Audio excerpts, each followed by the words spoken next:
Bueno, entonces a todas estas, como no me cuesta que se dañe, que se pierda, porque yo la conseguí botada, pero debería conseguir este transformador. No sé qué voltaje suministrará.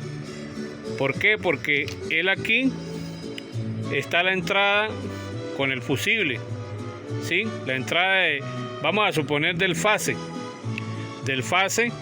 y por acá, por el anaranjado, entra el neutro, ¿sí?